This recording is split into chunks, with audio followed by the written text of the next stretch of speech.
Louis was saying that he's had a few radio interviews he wants to talk about really quickly. Because he goes around the country and he's on a lot of radio shows. Yeah, everywhere. Are we one of the better ones, Lou? Oh, you're the best. I mean, there's not... Well, you have to say that because you're here now. No, I wouldn't do that. Is it between us and... I wouldn't do that.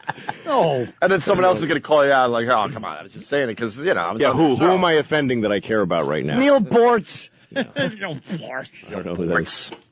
But no, both of these things happen on shows that I like, actually. And I don't even remember. The first one was, just see if you can guess who the person was in the room that did this in each show. You don't know the names, but the type of person it was. Yeah. Once I was talking about my ankle being worn out. It's a bit that I did. Heather Mills. And I go, I don't even understand that. Septic model. Exactly. Just talking about people with no legs. Oh, okay. No legs? You said ankle, so I was assuming. Ankle. Missing. Oh my God. I didn't say it was a home run, Lou, but I didn't realize. Better than a thirsty mouse. What? Thirsty mouth? Thirsty mouse. I think it's a thirsty mouth. That's what I thought he said too. Thirsty mouse. Oh. Maybe I ought to leave the mice jokes to Jimmy today. I'm sorry, Lou. Go ahead. They're in his wheelhouse, I think. Yeah. No, I was talking about being 40. Now I'm 41. And how when you go to the doctor, they don't try to fix anything anymore. I go to the doctor because my ankle hurt for 3 months, and the doctor just says, yeah, your ankle's worn out. That's all. Wear and tear. Just take lots of leave. Yeah, that's what he said. And I'm like, well, what if I was an athlete? And he says, well, you're not an athlete, so no. So we don't have to worry keep about those it. options off the table. And so I'm grousing about that and getting some laughs. And so a person in that studio, this was on the radio, on the phone, goes, really? Because I would think at 40 you would still be getting some solutions from the doctor. The hole. Yeah, isn't that weird that it was... The hole. The chick. I mean... They insist just all these... shuts, and all the laughter stops. Yeah. That's... I would think that at 40 the doctor would still come up with some options for you there. Thank you. Why did... Fun kryptonite. And so there's a pause, and then I go... Yeah, he didn't is what I'm saying. Where I'm going with this is that he didn't. That's the engine of this piece of comedy. That's how it functions, is that it didn't. Get it, dummy? What are you helping by correcting the piece of comedy? You would think. The whole point of any piece of comedy is that you're inflating and exaggerating to a comedic effect. So it's the easiest thing to cut the legs out from under it. It's the easiest, stupidest, most worthless thing to do. I hope you gave her this speech. No, I didn't. I just said, I packed all of that into, he didn't is what I'm saying. Right. And I just sat there so mad, and then the rest of the interview, I'm just like, yeah, and just answering questions, yes or no, and I just want to get off the phone. Well, she doesn't understand because, again, we've said before that when certain holes just leak brains and humor out of them. And that's why when they're on a radio show, they just get up and their seat has funny on it, but the mic has none in it. No, it's like the fun of the show is a balloon, and she literally put a vagina on the side of the balloon and let the fun out. They insist on having the women part of these morning shows. And then there was that was somewhere in Pennsylvania. I don't remember where. And then there was a show in Albany, and it's a show I really like doing. But we're talking about my kids. And I go, yeah, I've got 2 kids, and I'm divorced now, so I have my kids with me by myself all the time because we share custody. And it's hard. I have to have, like I had to take a dump the other day, and I had to do it. Can I say that? They're not going to. Oh, yeah.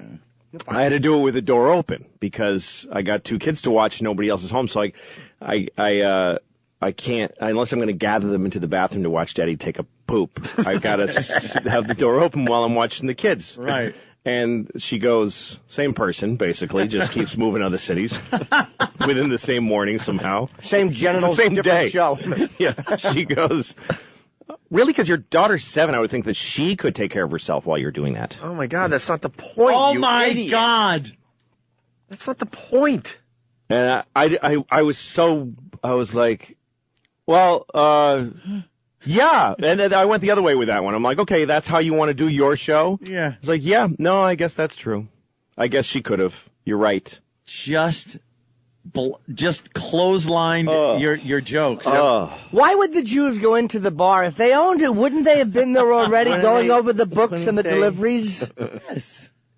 Yeah, a guy who goes into a bar with a duck on his head, and the bartender says, "What do you want?" or something, and it's always the duck says something.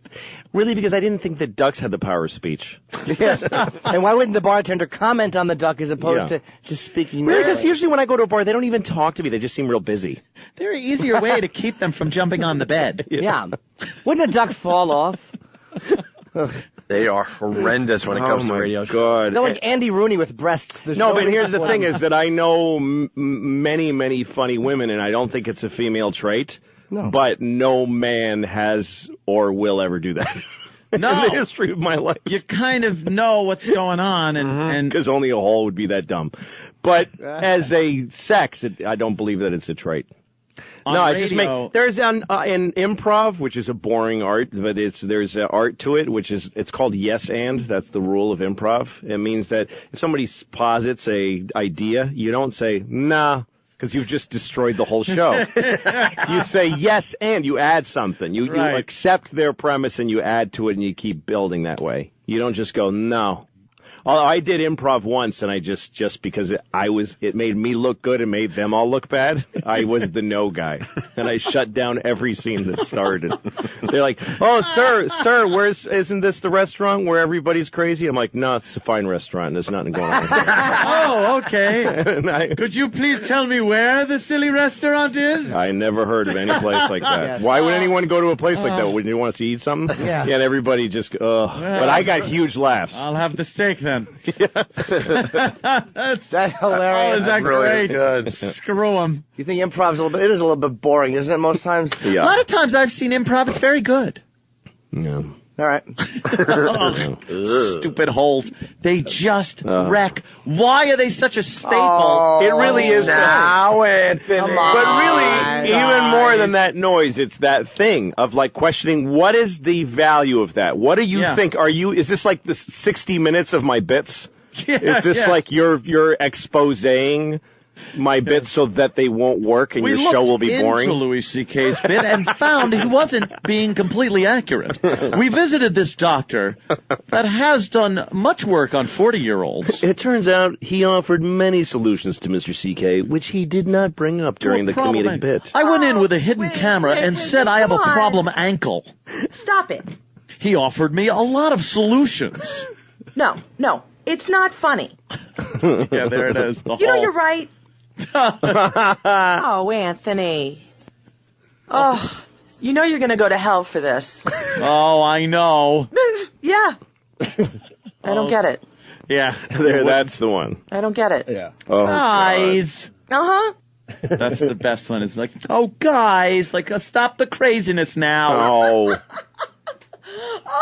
Oh, yeah. Ugh.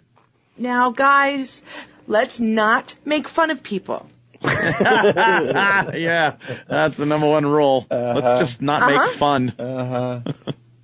Yeah. Anyway, yeah. They're devoid of humor.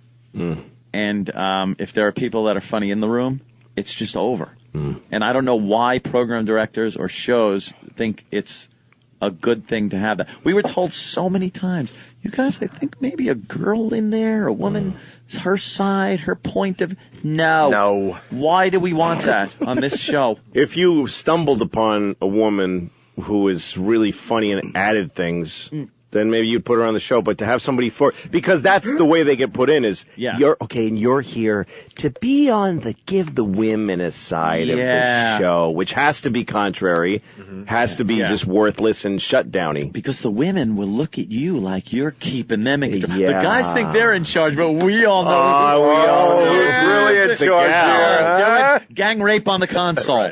Show her who's boss. We just like doing horrific things to women on our show.